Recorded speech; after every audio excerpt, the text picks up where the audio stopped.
नमस्कार फ्रेंड्स, मैं एडवोकेट प्रज्ञा भूषण आज फिर हाजिर हूं आपके सामने एक ऐसे सवाल को लेके, एक ऐसी क्वेरी को लेके जिसके जवाब बहुत कम मिलते हैं, बहुत रेयर मिलते हैं। और वो है कि संपत्ति बेचते वक्त, यानी कि जब आप अपनी प्रॉपर्टी सेल कर रहे हैं तो हमें क्या सावधानियां रखनी चाहिए। अमूमन लोगों को यही पता है कि हाँ, मेरी जो पेमेंट है, कंसिडरेशन है, वैल्यू ऑफ प्रॉपर्टी है, वो टाइम पे मिल जानी चाहिए, उसमें कुछ गड़बड़ नहीं आनी चाहिए। और प्रॉपर्टी मिल गई तो मुझे कुछ करना नहीं है, पोजीशन दे देनी है, सेल डीड कर देनी है, बाकी प्रॉपर्टी डीलर सब कुछ संभाल ही लेंगे। तो यही धारणा है लोगों में। लेकिन दोस्तों, ऐसा नहीं है। अगर आप कुछ सावधानियां नहीं बरतेंगे अपनी प्रॉपर्टी सेल करते वक्त, तो हो सकता है आप कुछ मुसीबतों में फंस जाएं। वो मुसीबतें छोटी भी हो सकती हैं और वो मुसीबतें इतनी बड़ी, इतनी भीषण भी हो सकती हैं कि आप पूरी जिंदगी कोर्टों के चक्कर काटते रह जाएंगे, उस एक प्रॉपर्टी के झमेले से नहीं निकल पाएंगे। तो बहुत ज़रूरी है आप अपनी प्रॉपर्टी बेचते वक्त सावधानी ज़रूर रखें। और वो सावधानियां क्या है, मैं आपको बताने वाली हूँ आज के वीडियो में। अगर आप मेरे चैनल पे फर्स्ट टाइम आए हैं तो सबसे पहले इसे सब्सक्राइब कर लीजिए, ताकि इस तरह के यूजफुल वीडियोस आपको रेगुलर मिलते रहें। बेल आइकन जरूर प्रेस कर लीजिएगा ताकि कोई भी यूजफुल वीडियो का अपडेट आपसे मिस ना हो, नोटिफिकेशन आपसे मिस ना हो। तो बात करते हैं दोस्तों, एज अ सेलर आपको क्या सावधानियां बरतनी है अपनी प्रॉपर्टी बेचते वक्त। तो नंबर 1 सावधानी दोस्तों जो है, स्टार्टिंग की ट्रांजैक्शन से हम देखते हैं कि पहली ट्रांजैक्शन होती है जब कोई भी व्यक्ति आपको बयाना देता है प्रॉपर्टी का, या टोकन मनी देता है कि चलो जी, ये मैंने फाइनल की और अब ये प्रॉपर्टी मैं खरीदने वाला हूं। और उसके बाद ज़्यादा से ज़्यादा एग्रीमेंट टू सेल होता है, एग्रीमेंट टू सेल की वैल्यू दी जाती है। तो ऐसे वक्त में जो सामने वाला व्यक्ति है आपसे प्रॉपर्टी डॉक्यूमेंट्स मांगता है कि मैं ये प्रॉपर्टी वेरीफाई करा लूंगा कि ये डॉक्यूमेंट्स ठीक है कि नहीं है, या इस पे मुझे लोन मिल सकता है या नहीं मिल सकता है। जिस भी रीजन से वो आपको प्रॉपर्टी डॉक्यूमेंट्स मांगता है। तो जो दोस्तों जनरली आदत होती है लोगों की, आजकल के टाइम में बहुत ज़्यादा है कि अपने डॉक्यूमेंट्स सबने स्कैन करके पीडीएफ फाइल बना के रखे हुए होते हैं अपने ईमेल पे, अपने कंप्यूटर पे, और वो एज इट इज़ उन्हें मेल कर देते हैं। या फिर कलर्ड फोटोकॉपी हमारे पास होती है और हम वही दे देते हैं। जो इंटेंडेड परचेजर है, जो खरीदने वाला है प्रॉपर्टी, उसको हम दे देते हैं या प्रॉपर्टी डीलर को दे देते हैं। कई बार तो दोस्तों ऐसा होता है कि एग्रीमेंट टू सेल भी नहीं हुआ, इवन उसका भी पैसा नहीं मिला, लेकिन प्रॉपर्टी डीलर कहता है कि जी एक सेट ना डॉक्यूमेंट्स का मेरे पास रख के छोड़िए, ताकि मैं प्रोस्पेक्टिव परचेजर को ये दिखा दिया करूंगा, तो लोगों को ज्यादा विश्वास आ जाता है प्रॉपर्टी में, तो खरीदने जल्दी आ जाते हैं। तो ऐसे में लोग अपने ओरिजिनल डॉक्यूमेंट्स का जो स्कैन उन्होंने रखा हुआ है उसकी पीडीएफ फाइल प्रॉपर्टी डीलर को दे के रखते हैं। तो दोस्तों ये काम आपको बिल्कुल भी नहीं करना है, बिकॉज जो आपके ओरिजिनल डॉक्यूमेंट्स की पीडीएफ फाइल है उसके मिसयूज होने के चांसेस बहुत बहुत ज़्यादा हैं। उनकी कलर्ड फोटोकॉपीज निकाली जा सकती है, और कलर्ड फोटोकॉपीज इतनी ज़्यादा कई बार सिमिलर होती है, अगर वो उसी तरह के कागजों पे निकाली गई है जिस तरह के स्टैम्प पेपर्स होते हैं, कि पता भी नहीं चलेगा ये ओरिजिनल है या फोटोकॉपी है, क्योंकि वो बहुत मैच करती है ओरिजिनल से। और ऐसे में इसमें फ्रॉड करने के चांसेस बहुत हैं। और अगर कोई इस पे बैंक लोन ना भी ले, उतना बड़ा फ्रॉड ना भी कर पाए या सेल ना भी कर पाए, तो वो उस पे एग्रीमेंट टू सेल या बयाना बड़ी आसानी से मार्केट में कई जगहों से उठा सकता है। तो आप ध्यान रखें कि आप बिल्कुल भी उसको ओरिजिनल पीडीएफ फाइल नहीं देंगे,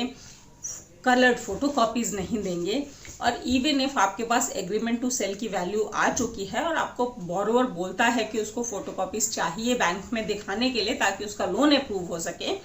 तो आप उसकी ब्लैक एंड व्हाइट फोटोकॉपीज करवाएंगे और उस पे साइड में स्ट्राइक ऑफ कर देंगे, या फिर मेंशन कर देंगे स्पेसिफिकली कि only for bank loan legal verification. यानी कि उसमें स्पेसिफाई होना चाहिए पर्पस, और जिस व्यक्ति को आपने दिया है उसका नाम स्पेसिफाई करेंगे, ताकि इस कागज को कोई और मिसयूज ना कर सके, किसी और पर्पस के लिए मिसयूज ना कर सके। तो ये इस बात का आपको बहुत ध्यान रखना है दोस्तों। नंबर 2 पॉइंट दोस्तों, जब आपका एग्रीमेंट टू सेल हो जाता है, आपकी पेमेंट आ जाती है, तो जब आप रजिस्ट्री कराने जाते हैं तो पेमेंट का ध्यान रखना है आपको कि आपको चेक में पेमेंट आप कोशिश करें बिल्कुल भी ना लें, क्योंकि चेक के बाउंस होने के चांसेस बहुत हैं। लोग सोचते हैं कि अरे उसके अकाउंट में तो पैसा है ही और वो देना ही चाह रहा है, चेक तो उसके बैंक का ही है, क्या दिक्कत है। लेकिन चेक जो है कई बार इंटेंशनली भी बाउंस करवाए जाते हैं और कई बार अनइंटेंशनली भी बाउंस हो जाते हैं। तो ऐसे में जैसे कई बार सिग्नेचर्स मैच नहीं किए इसलिए आपका चेक बाउंस हो गया, या फिर आपका ही अकाउंट नंबर उसमें गलती से गलत लिखा गया या नाम की स्पेलिंग गलत लिखी गई, तो उस वजह से भी कई बार चेक बाउंस हो जाता है। या वो अकाउंट ही क्लोज हो चुका है तो भी आपका चेक बाउंस हो जाएगा। तो दोस्तों आपने तो रजिस्ट्री करा दी, आपने तो अपनी प्रॉपर्टी सेल कर दी, लेकिन जो कंसिडरेशन है चेक के थ्रू आपको मिली थी वो चेक तो ऑलरेडी बाउंस हो गया, तो आप पैसा रिकवरी के लिए कोर्ट के चक्कर काटते रह जाएंगे। बहुत सारे प्रॉपर्टी डीलर्स बताते हैं आपको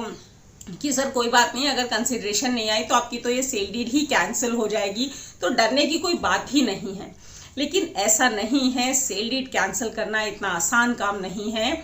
और सेल डीड एक बार रजिस्टर्ड हो जाती है तो सब रजिस्ट्रार के ऑफिस के पास पावर नहीं है कि वो आपकी सेल डीड कैंसिल कर सके। उसके लिए आपको कोर्ट में मुकदमा दायर करना पड़ेगा, केस फाइल करना पड़ेगा सेल डीड कैंसिलेशन के लिए। वो हो सकता है, मेरे कुछ ऐसे क्लाइंट्स हैं जो 4-4 साल से 5-5 साल से केस लड़ रहे हैं, कंसिडरेशन मिला नहीं और अभी तक उनकी सेल डीड भी कैंसिल नहीं हुई है। क्योंकि कंसिडरेशन ना मिलना सिर्फ नहीं है, promise to give the consideration is also selling, considered as selling. तो अगर वो कहता है कि मैं दे दूंगा, आप किश्तें बांध दो, मैं थोड़े थोड़े करके दे दूंगा, तो इन्हीं चक्रों में आपको कोर्ट पे डेट मिलती रहेगी, आप लटकते रहेंगे, आपकी प्रॉपर्टी भी गई, उसकी पोजेशन भी गई, आपने सेल भी कर दी, पर पैसा आपके हाथ में कुछ भी नहीं आया। तो ध्यान रखना है कि आइदर आप उनसे कहें कि वो डिमांड ड्राफ्ट बना के लाएं, या फिर वहीं पे इंस्टेंट फोन बैंकिंग या इंटरनेट बैंकिंग से आपके अकाउंट में पैसा ट्रांसफर करें, तभी आप रजिस्ट्री के वक्त सेल डीड में साइन करेंगे। ये आपको स्पेसिफाई करना है। इनफैक्ट जब आप रजिस्ट्री करवा रहे होते हैं तो सब रजिस्ट्रार आपसे स्पेसिफिकली पूछते हैं कि क्या आपको इस प्रॉपर्टी का पैसा मिल गया, और आप वहां पे हाँ बोल देते हैं, तो उसके बाद आपको ये नकारना मुश्किल हो जाता है कि आपको तो पैसा मिला ही नहीं और आपने रजिस्ट्री करवा दी। तो दोस्तों इन चीज़ों का बहुत ध्यान रखना है। लेकिन इंस्टेंट पैसा लेने के चक्कर में कैश लेने से बचिएगा, क्योंकि कैश लेने में आपको दूसरे लीगल ट्रबल्स आ सकते हैं। आप आजकल वैसे भी कैश पे बहुत ज़्यादा निगरानी रखी जाती है, ये ब्लैक मनी में भी कंसिडर किया जा सकता है। कोई भी हो सकता है वो कैश चोरी का हो या किसी और तरह का हो, तो आप उस हैसल में भी फंस सकते हैं। तो कैश बिल्कुल भी मत लीजिएगा, आप डिमांड ड्राफ्ट से पैसा लीजिए। अगर लगता है कि डिमांड ड्राफ्ट बनवाने में कुछ खर्चा आएगा, उसकी फीस लगेगी, तो देखिए थोड़ा बहुत खर्चा अगर आप खुद भी कर देंगे एज अ सेलर, तो आपके लाखों रुपए बचाने के लिए वो थोड़ा बहुत खर्चा मुझे लगता है जायज़ होगा, बजाय कि आप इन लीगल हैसल्स में फंसें और उसके बाद एक तो पैसा भी ना मिले और फिर लाखों रुपए आप वकीलों में, कोर्ट्स में और धक्के खाने में जाया करें। तो दोस्तों ये था आपके पेमेंट से रिलेटेड एक और जो इम्पोर्टेंट चीज़ है दोस्तों, कि अगर आप 2 या 3 सेलर हैं, यानी कि आपकी जो प्रॉपर्टी है जॉइंट नाम से है, तो आप इस चीज़ का बहुत ध्यान रखेंगे कि जो पेमेंट आ रही है वो तीनों के नाम पे उसी अनुपात में आए जिस अनुपात में प्रॉपर्टी है। जैसे सपोज कीजिए 3 लोगों के नाम पे है, एक के नाम पे 50% प्रॉपर्टी है और 2 के नाम पे 25% हिस्सा है प्रॉपर्टी का, तो जो पैसा है वो भी जो कंसिडरेशन मनी है आप प्रॉपर्टी के बेचने की, 50% एक के नाम पे और 25% बाकी दोनों के नाम पे आए। या फिर 2 जनों के नाम पे आधी आधी प्रॉपर्टी है तो दोनों के नाम पे आधा आधा कंसिडरेशन मनी भी उनके बैंक अकाउंट में आना ही चाहिए। क्योंकि दोस्तों पैसा ऐसी चीज है ना जिसके लिए हमने बहुत झगड़े होते हुए देखे हैं कोर्टों में, और भाई भाई हो या हस्बैंड वाइफ हो, कभी भी अगर झगड़ा हो जाता है तो ये चीज सबसे पहले घसीटी जाती है कि जी पैसा जो था, प्रॉपर्टी हम दोनों के नाम पे थी, पैसा ये अकेला खा गया, चाहे आपने उसमें से उतना अमाउंट उस व्यक्ति को ऑलरेडी दे दिया हो लेकिन आपके पास प्रूफ ना हो। तो इसका सही तरीका यही है कि प्रॉपर्टी बेचते वक्त ही आप उसी अनुपात में पैसा ले जिस अनुपात में आपका प्रॉपर्टी में शेयर है। तो ये थी बात दोस्तों पैसे की। अब आते हैं, जब एग्रीमेंट टू सेल होता है ना दोस्तों, तो उसमें अक्सर जो परचेजर है वो कई बार ये क्लॉज मेंशन करवाता है कि सब्जेक्ट टू बैंक लोन, यानी कि इस प्रॉपर्टी पे बैंक लोन मिल जाएगा, मैं तभी ये प्रॉपर्टी खरीदूंगा।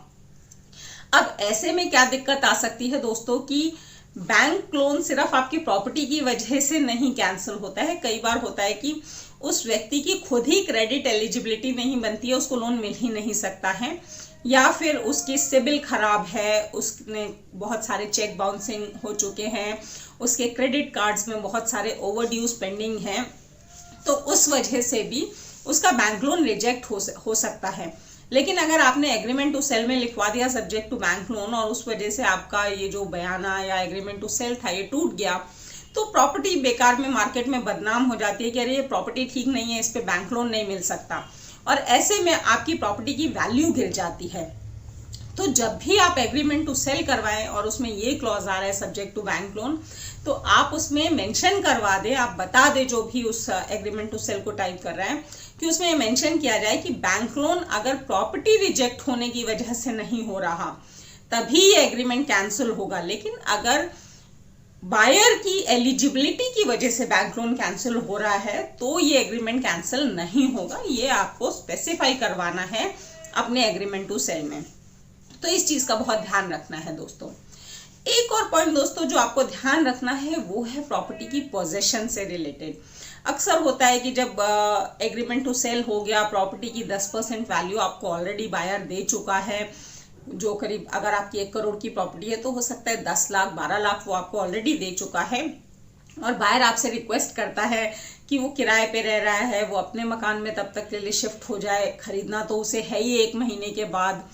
कई बार वो ये कहता है कि वो धीरे धीरे सामान रखना शुरू कर दे ताकि शिफ्टिंग में दिक्कत ना आए, और आप उसको चाबी दे देते हैं उसके लिए। कई बार वो इनफैक्ट आपसे ये कहता है कि कुछ पेंट वगैरह इन बिटवीन हो जाए, रिपेयर वर्क हो जाए, ताकि जैसे ही सेल डीड हो वो शिफ्ट हो सके, और आप उसके लिए उसको अपने मकान की चाबी और पोजीशन दे देते हैं। तो दोस्तों ये सबसे खतरनाक काम है, क्योंकि वैसे भी कहा जाता है जिसका कब्जा उसकी प्रॉपर्टी, तो अपना कब्जा आपको अपनी मुट्ठी में अपने हाथ में रखना है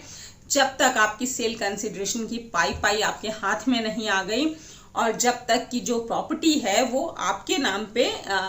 से हट के उस व्यक्ति को आपने सेल डीड नहीं कर दी। क्योंकि जैसे ही आप कब्जा दे देते हैं ना दोस्तों, वो 10% जो आपको पे किया हुआ ना उसी पे वो उस प्रॉपर्टी में कब्जे में बैठ जाएगा, और आप हो सकता है जिंदगी भर कोर्टों के धक्के खाते रह जाएं और सूट फॉर स्पेसिफिक परफॉर्मेंस वगैरह वगैरह फाइल करते रहें कि वो आपकी सेल डीड करवाए और बाकी का पैसा दे, और वो आपकी प्रॉपर्टी में कब्जे में बैठा रहेगा। तो आपको किसी भी हालत में कब्जा नहीं देना है।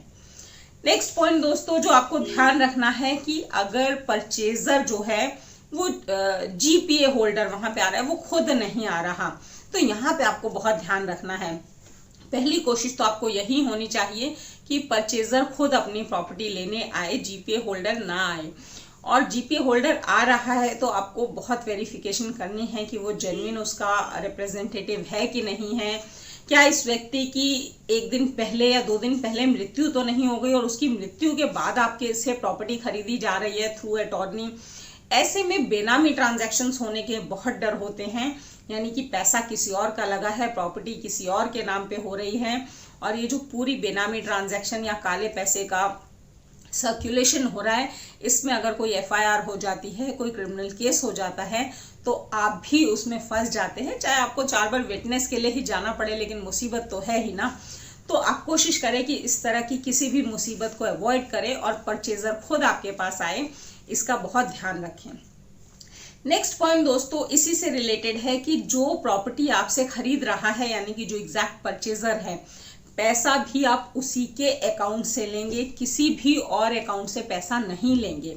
क्योंकि इसमें अगेन बेनामी ट्रांजैक्शन का बहुत बड़ा खतरा होता है। प्लस जिस व्यक्ति ने आपको सपोज पैसा दिया जो किसी और अकाउंट से आया, पर बेचना आपको किसी और व्यक्ति से है,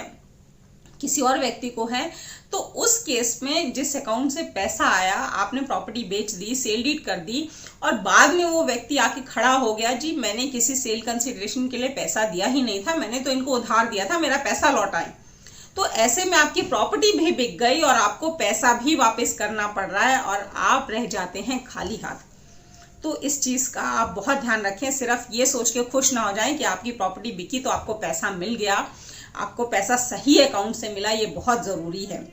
इनफैक्ट अगर 2 परचेजर्स हैं, 2 लोग खरीदने वाले हैं प्रॉपर्टी और वो प्रॉपर्टी में 50-50% शेयरिंग ले रहे हैं, तो आपको ये भी ध्यान रखना है कि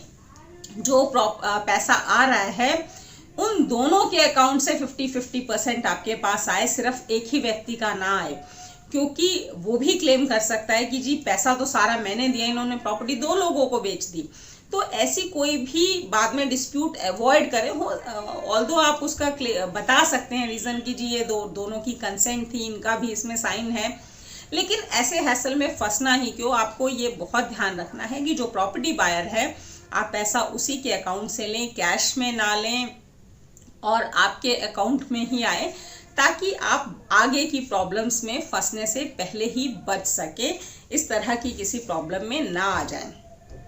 नेक्स्ट चीज दोस्तों जो आपको ध्यान रखनी है कि जब आप ट्रांजैक्शन के वक्त आप सब रजिस्ट्रार ऑफिस पहुंचे हैं, तो जनरली जब आप पिछली अपने जो टाइटल डॉक्यूमेंट्स हैं, जो पूरी चेन है ओरिजिनल डॉक्यूमेंट्स की, वो उसी वक्त हैंडओवर करते हैं और आप फाइल बना के लाते हैं, उन्हें दे देते हैं, वो भी सरसरी निगाह मार लेते हैं और रख लेते हैं। लेकिन बाद में वो आके सामने खड़े हो जाते हैं कि मुझे ये डॉक्यूमेंट नहीं मिला, मुझे वो डॉक्यूमेंट नहीं मिला। तो उसका सही तरीका है कि आप एक चाहे 10 रुपए का स्टैम्प पेपर ले लें, एफिडेविट टाइप्स बना लें और उसमें लिस्ट ऑफ डॉक्यूमेंट्स मेंशन कर दें कि आपने कौन कौन से ओरिजिनल डॉक्यूमेंट्स हैंड ओवर किए, और उसमें आप जो भी परचेजर्स हैं उन दोनों के साइन करवा लें। मतलब अगर सिंगल परचेजर है तो उसका, अगर मल्टीपल परचेजर्स हैं तो उनके साइन करवा के अपने रिकॉर्ड के लिए रख भी लें, उनको भी उसकी कॉपी दे दें, ताकि उनके पास भी रिकॉर्ड रहे कि उनको क्या क्या डॉक्यूमेंट्स मिले थे और कल को कोई डिफिकल्टी ना आए, कोई प्रॉब्लम ना आए, कोई हैसल ना आए, उससे आप बच सकें। तो इस चीज़ का बहुत ध्यान रखना है। लास्ट दोस्तों, जो कोई भी लोग जो सेलर्स होते हैं जनरली नहीं करते हैं कि जैसे ही आप प्रॉपर्टी बेचते हैं और परचेजर के नाम पे जो सेल डीड की गई है उसकी एक फोटोकॉपी आप अपने लिए ज़रूर ले लें, और अगर आपको फोटोकॉपी नहीं मिल पाती है तो आप सर्टिफाइड कॉपी अप्लाई करके चाहे निकलवा लें, लेकिन अपने रिकॉर्ड के लिए ज़रूर रख लें उसकी सेल डीड, जो आपके कई काम आ सकती हैं। पहली चीज़, जहाँ पे भी आपकी लीगल कंप्लायंसेस बनती हैं, लाइबिलिटीज़ बनती हैं, वहाँ पे एप्लीकेशन लगा के आप इन्फॉर्म कर सकते हैं कि अब ये प्रॉपर्टी बेच चुके हैं आप और अब इसके ओनर कोई और हैं और आपके ऊपर कोई लाइबिलिटी नहीं है। अदरवाइज सपोज कीजिए प्रॉपर्टी टैक्स ही है या बिजली बिल ही है जो लगातार आपके नाम पे खड़ा होता जा रहा है, कई बार तो लीगल नोटिसेस आ जाते हैं रिकवरी के और आप फिर लॉयर्स के चक्कर काटते हैं कि मेरे नाम पे रिकवरी नोटिस आया हुआ है, मैं तो ये प्रॉपर्टी बेच चुका हूँ। इसके अलावा दोस्तों जो प्रॉब्लम आ सकती है, हो सकता है उस प्रॉपर्टी में कोई क्रिमिनल एक्ट हो गया हो, कोई क्राइम हो गया हो और वो व्यक्ति भाग गया हो जिससे आपने प्रॉपर्टी बेची थी, तो आप प्रूफ ढूंढते रह जाएंगे कि आपके पास ये बताने का प्रूफ ही नहीं है कि आप प्रॉपर्टी बेच चुके हैं। तो इन चीज़ों का सबसे आसान तरीका है, अगर आपके पास वो सेल डीड हैंडी पड़ी हुई है तो आप किसी भी अथॉरिटी को इमीडिएटली दिखा पाएंगे। जो और छोटी छोटी चीज़ें आपको ध्यान रखनी है, जैसे कि आपको कैपिटल गेन्स टैक्स पे करना होता है प्रॉपर्टी बेचने के बाद, जो आप अपने चार्टेड अकाउंटेंट से पूछ सकते हैं। इसके अलावा आप जहाँ पे आपका जो टीडीएस कटा है या नहीं कटा है, बायर ने आपका टीडीएस उसमें से डिडक्ट किया था या नहीं, ये भी आपको ध्यान रखना है। तो ये छोटी छोटी चीज़ें हैं जिसका आप ध्यान रख सकते हैं। कैश ट्रांजैक्शन बिल्कुल नहीं करनी है। इसके अलावा भी आपकी कोई अगर क्वेरी हो, कोई क्वेश्चन हो, तो आप ज़रूर मुझसे पूछ सकते हैं नीचे दिए गए कमेंट बॉक्स में। तो ये थी कुछ चीज़ें जो मुझे इंस्टेंटली ध्यान आ रही थी, जो एज अ सेलर आपको ध्यान रखनी है वाइल सेलिंग अ प्रॉपर्टी। इसके अलावा कोई क्वेश्चन है तो आप ज़रूर पूछें। मिलते हैं मेरे नेक्स्ट वीडियो में, तब तक के लिए थैंक यू, धन्यवाद, नमस्कार, शब्बा खैर।